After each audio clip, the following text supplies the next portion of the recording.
So, welcome back. It's been a while. I don't exactly know how good the lighting is out here, but we're outside. Hooray, outside. My lip gloss is not the best, but we're just gonna roll with it. We're gonna roll with it. It's currently September 20th, 2021, and as you can see, we're out on the porch, and we're using some natural lighting. It's almost 3 o'clock, so the lighting is fading, but it's nice and cool out today. It was actually pretty warm earlier when the sun was hitting the porch better, but it was like warm, and then it was like really hot, and then it's cooled down now, so it's like extra good now. Do you like my tie-dye hat? I got this year, to be honest. I think back in like June. It's in a haul that I did at some point, but even if it's just a photo. Anywho, welcome. It's me, it's Raquel, and I have decided, I have been wanting to film this video since like August or so. I mean, obviously in June as well, because June was Scoliosis Awareness Month. But I'm me, so I tend to not do things in a timely fashion. So this is my late submission, self-imposed submission for the what is it, Shape by the Curve series. So this is video 4, and I'm finally gonna film it, and I'm like, ooh, let's do it. So I got a little bit of my notes right here. We're on this one, number 4, and we're gonna go and talk about it. And honestly, I think I might have to do a double take, like a separate take, because just what's going on right now, but I am hopeful that I can get it done in a succinct fashion. So, if you don't know, hi, my name is Raquel, and I'm 28, and I am going to talk about something I haven't talked about on my channel before, and something that I almost it's been so long now since it happened, so I don't totally remember all the details very well, but it's part of my story, and it's probably, like, spine stuff is probably the biggest, like, thing that I struggled with when I was younger, in my teens, and something that really shaped my life that I didn't necessarily know at the time. So, hi. And so we talk about, in this series, we talk about spondylolisthesis, and we talk about scoliosis and spinal fusion surgeries, which I've had too. So we're going to talk about the first one, the first spinal fusion I had. And if I do that, we have to go back in time a little bit. Again, my memory, I almost kind of blend the two together, with both, like, one spinal fusion, the first spinal fusion versus the second spinal fusion. Like, it's kind of just hard to remember what exactly happened when. But I'll try to the best of my ability to tell you guys about it. So, assuming that you know who I am, you know my channel, I do like art time lapses and hauls, and talk about mental health and my recovery from those things. But right now we're going to talk about my recovery from physical health conditions. So it was, okay, let's say it was Friday, November 16th, 2007. I believe I was in 8th grade. So I was in middle school, pretty sure. And November 16th was when I had my first spinal fusion surgery. And I essentially got that done for the spondylolisthesis, which, if you remember, which you might not, but if you remember in the series, I talked about how spondylolisthesis is essentially like the first condition that I had. I didn't know it at the time, which probably affected some things, but the spondylolisthesis I was born with, so it was a birth defect, and it's a condition where the vertebrae, the bones of the spine, are stacked upon each other with, like, you know, the discs in between. But essentially it's when a vertebrae slips forward, and so the other one sticks out in some way. So I had mine in L5S1, and if you don't, I mentioned it in the previous video, so I'll link the video that I talk a little bit about the informational stuff out of it below. But I had L5S1, and I didn't actually have pain with I didn't have pain with the scoliosis, and I didn't have pain with the spondylolisthesis. I do remember that I could actually feel it sticking out, like one of my vertebrae, and then obviously it's gone away now since I don't, you know, I got the surgery and everything. But I do remember it sticking out, and I remember I didn't have pain with it. There were certain things, like I still can't touch my chin to my chest. I still can't do things like that. But overall, that's how it was. And my parents and I really didn't know that it was like I had been born with it, and that it was something that was different than the scoliosis and in conjunction with the scoliosis. Which is why when I got my spondylolisthesis spinal fusion, unfortunately I was in the case where it got the scoliosis to get a lot worse. Just a shit stick from life, pretty much. And then so I had, oh no, my headband. But so I'm trying to take out my ums, but I'm like thinking in the middle of like filming essentially. But let's see. So we didn't know it was like a separate thing, but it was, and we only learned that like a couple years after.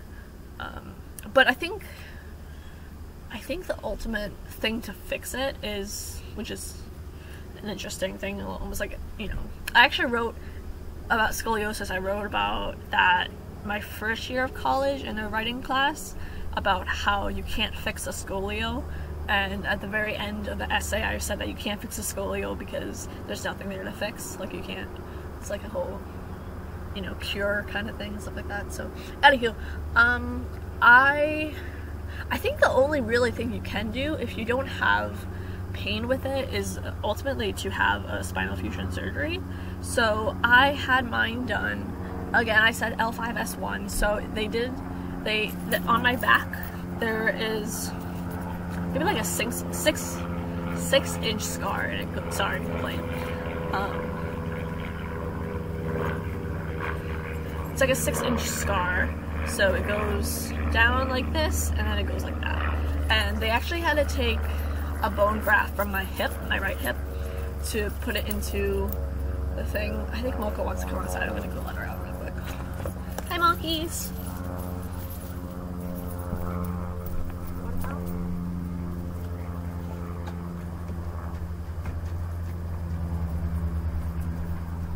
It's my camera. Mom's filming a video. So, yeah, as I was saying, it goes like that. So it's sort of like, almost like a, not like a straight L, but like the top, and then it goes an angle. So I have that, and it healed really well. At the time I was still really good at healing, so luckily my scars had all, well, up until that point they had all healed pretty well. But I don't really know. I was in the hospital for 5 days. So I think I was, God, how old was I? I was 14 when this happened. So I was 14 years old, and you know, I had all the x-rays all the time for the scoliosis, like twice a year kind of thing, and like for the spondylolisthesis and all of that. And hold on, let me, monkeys. Sorry. And so I had these x-rays all the time, things like that. And I don't know, did I have a CAT scan? I think I had a CAT scan done, but I don't know when. And I remember even with the scoliosis, they did like the, you know, a picture of the wrist to see the how much more time essentially that the bones would need to grow, because growth spurts. But for the spondylolisthesis, it was Friday, November 16th. I don't remember how long that surgery was. I think my other one was like 8 hours long. This one, I don't remember how long it was. I was in the hospital for 5 days. I didn't go back to school until January of, 2008. So I didn't go back to school for a while. I have some photos that I took while I was home. I believe I had like a tutor, like someone coming in to like get me up to speed with what was going on like at school. And I remember I took I have a photo, and it was the trees, and the trees have like ice on them because it snowed, and there's the sun is coming out through the thing, and there's a huge like sun flare. I have that photo, I remember. I also have a photo, I believe that's on DeviantArt, on my old DeviantArt account, and I also have a photo I took where I threw up one of my blankets and it kind of just like falling over me, and I have that photo on like my little like point and shoot, I believe. And I also have, I don't know if I have photos of my scar, to be honest. I remember I had, within that throwing the blanket photo, we have a big recliner chair that I had to sit in a lot, and I had pain medication, obviously. You know, I was taking that every maybe 6 hours or something. I think the biggest thing, at the time I had my doggo Bella, and she was an Italian Greyhound who only had 3 legs. And I remember, I think there was one time my mom and I were going down the hallway, and we, if you don't know my house, it's, you know, first floor up, second floor up, third floor. And so me and my mom were walking down the hall, and I saw my dog Bella, and she was running around and everything. And I remember getting teary-eyed because I was like, I wish I could run around, because I couldn't, like, you know, physically walk very much. Like, I needed help for pretty much everything. I couldn't reach I couldn't put my own socks on. And it's one of those things where, like, you don't realize how much you have freedom and utilize, like, your body and things like that until you don't have that. There's Mocha. Hooray. Hi, Mocha. Hi, Mocha. Hi, Mocha. Thank you. So yeah, that was a big, learning curve. I think the fact that I had to rely on other people to help me do things. Like, at that point, you know, still so early, even in the hospital. Ooh, was it the first time? I can't remember if it was the first time or the second time that no, I think it was the second time. I was gonna say, there was one time after my spinal fusion where I wanted to go back to the hospital because it was just, like, people knew what they were doing, and I was just like, I'd rather be in the hospital than, like, have to be taken care of at home and such. But I think that was my second surgery. So I also, yeah, it was just a big, like, learning curve of, like, having to, like, rely on other people, and I was pretty, like, I wanted to do things myself. I was very prideful at the time, but once I realized, you know, oh, I physically can't do that, like, it definitely took a hit. My identity took a hit, and my ego took a hit, and I had to be able to rely on other people to help me. Like, I couldn't even shower on my own, like, I needed help with that. You know, there was the scars and stuff like that, and then, you know, I think steri strips were in my second operation. They might have been in my first one too. I don't think I ever had, like, stitches that had to get removed, but you know, I needed help with the shower, I needed help putting on my shoes or my socks, I needed help walking. I couldn't, like, roll over in my bed because that was just not possible. You know, I had to have pillows, and you know, there's a name for it, of how to, like, roll, like, log roll, maybe, I don't know, something like that. And there was a name for it, I just don't remember what it was, but I had to have help with that. I believe I might have been in my brother's room for a while, trying to just recuperate and everything. I wish I could tell you what I was doing in the recovery aspect of my first spinal fusion, because I honestly don't know. Like, I don't know if I was, like, reading books, or, like, watching movies, or what exactly I was keeping myself busy with. The big thing I can say is that, definitely made me realize that, and I guess this is an important realization, and not exactly something I wanted to have at the time, I'm sure, but I had to realize that life doesn't stop. Like, it just keeps going. Like, my life can be in shambles, but everybody else's life is still, you know, the world is still turning, everything is still moving on, and whether I get left behind is, you know, that kind of thing. So it's up to, you know, I could either focus on what's left behind, what I'm losing, or focus on where I'm going, what's happening next. So just kind of, like, being reminded that, like, my friends were making new memories with themselves, like, with each other, and that I just wasn't a part of that. So that was kind of lonely in a way. And I also felt like my friends didn't understand, like, what I was going through in it, and I didn't have like support groups or anything either, so I think I felt really alone in it, and I felt like,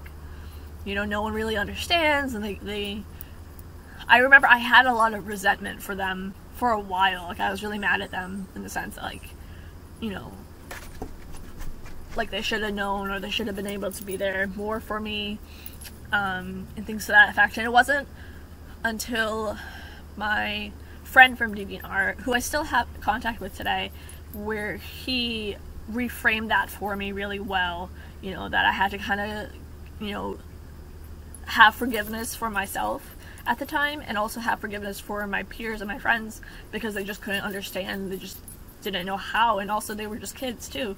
So that was actually really, that was something I didn't have until about 2011, and that acceptance of that, and that sort of finality, and being able to shit that acceptance of those concepts and being able to move on from them was very vital for my second surgery. So that was really helpful, but it definitely took a while. I do remember I had a few Christmas presents from some of my friends. There was like a little ornament of like a sleigh and presents on it from one of my friends, and I also had one of my friends, Allie, made me a get well soon card, and everybody signed it and such, and that was really nice. I have that still, if I can find a photo or take a photo of it. I just saw it honestly a few weeks ago. I also have some of the other photos I told you about, and I have some photos before of my back and stuff too, like, not before photos, but like just some photos I took later on as the years went on. I would say too that, like, again, I scarred pretty well, and also, like, I don't tend to think, I kind of tend to forget that I even had these surgeries in a way, and that I tend to forget that I do have scars. Like, if I see someone else who maybe is wearing a crop top or something, I tend to forget, like, oh yeah, I have a scar, like, right there, like, oh. But I also think at the time I wasn't comfortable enough in my own skin to sort of wear more revealing clothing and things to that effect.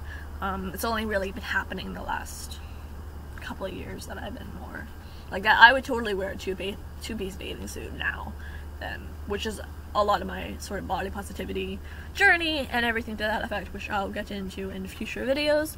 But if there's anything else, that's the question, right? I think 2007, my grandmother was still alive, so she helped me a lot with my recovery too, just like, you know, making meals, or like helping me move around and making sure I was wearing my brace, my support brace, and all of that. So yeah, I mean, I think I really covered everything, like, which is perfect timing for me.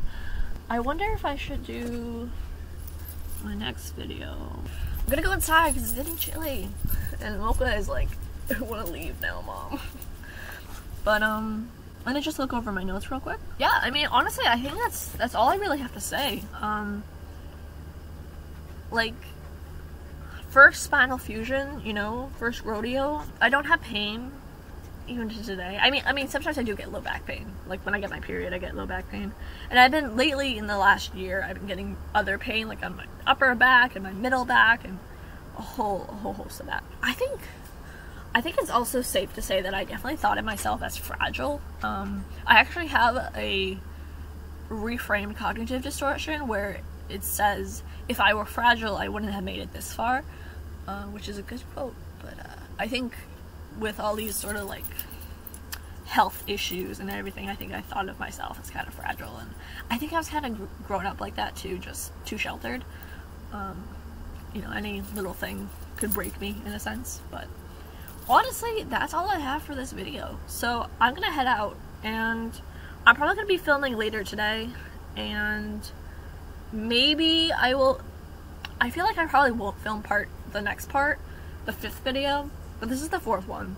So we're gonna roll with it.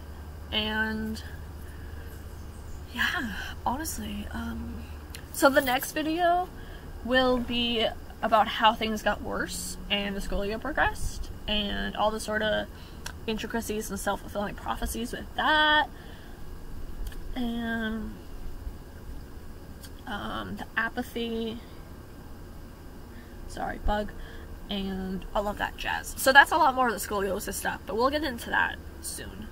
And yeah, that's all I got. Alright, so I'm gonna go, and I hope that you enjoy this video and that you got something out of it, and I'll try to compile together some of the photos that I mentioned. Some of it might be easy just because some of it's on my DeviantArt, I think.